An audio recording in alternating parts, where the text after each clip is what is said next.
നമ്മൾ ഇന്നത്തെ വീഡിയോ പരിശോധിക്കുന്നത് നമ്മുടെ വാട്സപ്പിനകത്ത് ഒരുപാട് ഫീച്ചറുകളുണ്ട്. പലപ്പോഴും നമ്മൾ ഉപയോഗിക്കാറില്ലെങ്കിലും അതിനെക്കുറിച്ച് വിശദമായിട്ട് നിങ്ങൾ അറിഞ്ഞു കഴിഞ്ഞാൽ തീർച്ചയായിട്ടും നിങ്ങൾക്കത് ഉപയോഗിക്കാൻ സാധിക്കും. വളരെ ഇൻട്രസ്റ്റിംഗ് ആയിട്ടുള്ള ഫീച്ചറാണ്. വീഡിയോ അവസാനം വരെ കണ്ടു നോക്കുക, തീർച്ചയായിട്ടും ഉപകാരപ്പെടും. നിങ്ങളുടെ സുഹൃത്തുക്കൾ കൂടി വീഡിയോ ഷെയർ ചെയ്ത് കൊടുക്കുക. കാരണം നമ്മളെല്ലാവരും വാട്സപ്പ് ഉപയോഗിക്കുന്ന ആളുകളാണ്. അതുകൊണ്ട് തന്നെ ഈ ഫീച്ചറുകളൊക്കെ നിങ്ങൾക്ക് ഉപകാരപ്പെടും. അപ്പോൾ അതിനുവേണ്ടി ഞാനിവിടെ ആദ്യം വാട്സപ്പ് ഓപ്പൺ ചെയ്യുകയാണ്. വാട്സപ്പ് ഓപ്പൺ ചെയ്ത് കഴിഞ്ഞാൽ ഏറ്റവും മുകളിൽ നിങ്ങൾക്ക് സെർച്ച് ചെയ്യാനുള്ളൊരു ഓപ്ഷൻ ഉണ്ട്. അവിടെ നിങ്ങൾ സെർച്ച് ബട്ടൺ ക്ലിക്ക് ചെയ്ത് കൊടുത്തു കഴിഞ്ഞാൽ ഇവിടെ കുറേ ഓപ്ഷൻസുകൾ നിങ്ങൾക്ക് കാണാൻ സാധിക്കും. ഒന്നാമത്തെ അൺറീഡ് എന്നുള്ള ഓപ്ഷനാണ്, രണ്ടാമത്തെ ഫോട്ടോസ്, വീഡിയോസ്, അതുപോലെ തന്നെ നാലാമത്തെ link, GIF, audios, documents, polls. ഇത്രയും ഫീച്ചറുകൾ ഇതിനകത്ത് ലഭ്യമാണ്. ഇതിൽ നമ്മൾ ഓരോ ഫീച്ചർ ചെക്ക് ചെയ്യുകയാണെങ്കിൽ ഒന്നാമത്തെ അൺറീഡ് എന്നുള്ള ഫീച്ചർ വളരെ ഇൻട്രസ്റ്റിംഗ് ആയിട്ടുള്ള ഫീച്ചറാണ്. പലപ്പോഴും നമ്മൾ പല മെസ്സേജും ഒരുപാട് ദിവസങ്ങൾക്ക് ശേഷം ഓപ്പൺ ചെയ്യാൻ മറന്നുപോയി, അല്ലെങ്കിൽ പിന്നീട് എപ്പോഴെങ്കിലും ഓപ്പൺ ചെയ്ത് നോക്കാമെന്ന് കരുതി നമ്മുടെ ശ്രദ്ധയിൽ നിന്ന് വിട്ടുപോയ ഏതെങ്കിലും റീഡ് ചെയ്യാത്ത മെസ്സേജുകളുണ്ടെങ്കിൽ, നിങ്ങൾ വായിച്ച് നോക്കാത്ത മെസ്സേജ് ഉണ്ടെങ്കിൽ ഇവിടെ അൺറീഡ് എന്നുള്ള ഭാഗത്തൊന്ന് ക്ലിക്ക് ചെയ്ത് കൊടുത്താൽ മതി. ഇതുവരെ നിങ്ങൾ ഓപ്പൺ ചെയ്യാത്ത എല്ലാ മെസ്സേജും നിങ്ങൾക്ക് ഇവിടെ ലിസ്റ്റായിട്ട് കാണാൻ സാധിക്കും. അതുപോലെ തന്നെ രണ്ടാമത്തെ ഫീച്ചർ ഫോട്ടോസാണ്. പല ആളുകളും ഫോട്ടോസ് മാത്രം കിട്ടുന്നതിന് വേണ്ടി, അല്ലെങ്കിൽ വാട്സപ്പിനകത്ത് വരുന്ന ഫോട്ടോകൾ പ്രത്യേകമായിട്ട് നമുക്ക് ഗാലറിയിൽ പോയി തിരഞ്ഞു പിടിച്ച് ബുദ്ധിമുട്ടാകണം. എന്നാൽ അത് വേണ്ട.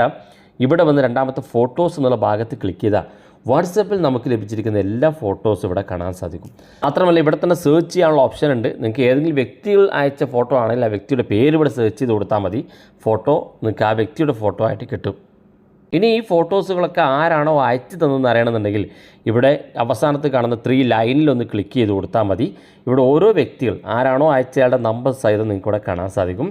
ആരാണോ ഫോട്ടോസ് അയച്ചെന്ന് വളരെ വേഗത്തിൽ ഇതിനകത്ത് മനസ്സിലാക്കാൻ സാധിക്കുന്നതാണ്. അതുപോലെ തന്നെ തൊട്ടടുത്തായിട്ട് വീഡിയോസിൻ്റെ കാര്യം പറയുകയാണെങ്കിലും അതുപോലെ തന്നെയാണ്. ഫോട്ടോസിൻ്റെ കാര്യത്തെ പോലെ തന്നെ നിങ്ങൾക്ക് ഫോട്ടോസ് വീഡിയോസും കണ്ടെത്താനും, ഇനി ആരാണോ അയച്ചതെന്ന് അറിയണമെങ്കിൽ 3 ലൈനിൽ ക്ലിക്ക് ചെയ്ത് ആ നമ്പർ കണ്ടെത്താനോ, അല്ലെങ്കിൽ ഏത് വാട്സപ്പ് ഗ്രൂപ്പിലാണ് വന്നതെന്ന് അറിയണമെങ്കിൽ ഗ്രൂപ്പ് അറിയാനോ ഒക്കെ സാധിക്കും.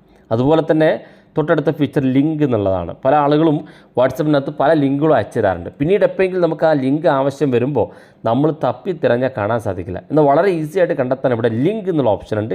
ഈ ലിങ്ക്സുള്ളടത്ത് ക്ലിക്ക് ചെയ്ത് കൊടുക്കുക. ക്ലിക്ക് ചെയ്യുമ്പം ആരാണോ അയച്ചത്, അല്ലെങ്കിൽ ഏത് ഗ്രൂപ്പിലാണോ ലിങ്ക് വന്നത്, എന്താണോ ലിങ്ക് എന്നൊക്കെ വളരെ വേഗത്തിൽ കാണാനും ഈ ലിങ്കിൽ തന്നെ ഇവിടെ വെച്ച് ക്ലിക്ക് ചെയ്ത് നിങ്ങൾക്ക് ഓപ്പൺ ചെയ്യാനും സാധിക്കുന്നതാണ്. തൊട്ടടുത്തായിട്ട് നമുക്ക് ജിഫ് വീഡിയോകൾ ആരെങ്കിലും അയച്ചതുണ്ടെങ്കിൽ അതിവിടെ കാണാൻ സാധിക്കും. ഓഡിയോസിൻ്റെ ഭാഗത്തേക്ക് വരുമ്പോൾ അങ്ങനെ തന്നെയാണ്. ആരൊക്കെയാണോ ഓഡിയോസുകൾ അയച്ചത്, ഏതൊക്കെ ഗ്രൂപ്പിലാണോ ഓഡിയോസുകൾ വന്നതെന്ന് കാണാൻ സാധിക്കുകയും അത് ഇവിടെ വെച്ച് പ്ലേ ചെയ്ത് കാണാൻ സാധിക്കുകയും ചെയ്യുന്നതാണ്. അതുപോലെ തന്നെ ഡോക്യുമെൻറ്റ്സിൻ്റെ ഭാഗത്തേക്ക് വരുമ്പം നമുക്ക് ഏതൊക്കെ ഗ്രൂപ്പിൽ നിന്ന് ഏതൊക്കെ വ്യക്തികളാണ് PDF ഫയലുകളായിട്ട് അയച്ചിരിക്കുന്നത് കാണാനും ആ PDF ഫയലുകൾ ഇവിടെ വെച്ച് ക്ലിക്ക് ചെയ്ത് നിങ്ങൾക്ക് അത് ഓപ്പൺ ചെയ്ത് നോക്കാൻ സാധിക്കുകയും ചെയ്യും. പലപ്പോഴും പല ആളുകളും PDF അയച്ചു തന്നാൽ നമ്മൾ അത് ശ്രദ്ധ വിട്ട് നമ്മൾ പിന്നീട് എപ്പോഴെങ്കിലും ആവശ്യം വരുമ്പോൾ തിരഞ്ഞു നോക്കിയാൽ കാണില്ല.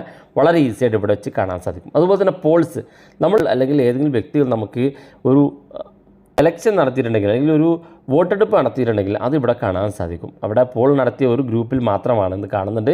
നിങ്ങളുടേതൊക്കെ ചെക്ക് ചെയ്ത് നോക്കുക. നിങ്ങൾ ഏതൊക്കെ ഗ്രൂപ്പുകൾ വോട്ടെടുപ്പ് നടത്തിയിട്ടുണ്ടെങ്കിൽ അതിന് ഏതൊക്കെ ഗ്രൂപ്പിൽ നിങ്ങൾ വോട്ട് ചെയ്തിട്ടുണ്ടോ എന്നുള്ളത് ഇവിടെ അറിയാൻ സാധിക്കും. ജസ്റ്റ് ക്ലിക്ക് ചെയ്ത് കൊടുത്താൽ അതിൻ്റെ ഡീറ്റെയിൽസ് നിങ്ങൾക്ക് അറിയാൻ സാധിക്കുന്നതാണ്. വളരെ യൂസ്ഫുള്ളാണ്. വാട്സപ്പ് ഉപയോഗിക്കുന്ന ആളുകളൊക്കെ വളരെ വേഗത്തിൽ നിങ്ങൾക്ക് ആവശ്യമുള്ള വീഡിയോസ് ആയാലും ഓഡിയോസ് ആണെങ്കിലും അല്ലെങ്കിൽ ഡോക്യുമെൻറ്റ്സ് ആണെങ്കിലും ഒക്കെ വളരെ വേഗത്തിൽ നിങ്ങൾക്ക് കണ്ടെത്താൻ ഈ ഫീച്ചർ നിങ്ങളെ സഹായിക്കുന്നതാണ്. വീഡിയോ ഇഷ്ടപ്പെട്ടെങ്കിൽ നിങ്ങളുടെ സുഹൃത്തുക്കൾക്ക് മറക്കാതെ ഷെയർ ചെയ്ത് കൊടുക്കുക. ഇതുപോലുള്ള വ്യത്യസ്ത മാർഗങ്ങളുമായി നമുക്ക് അടുത്ത വീഡിയോയിൽ കാണാം.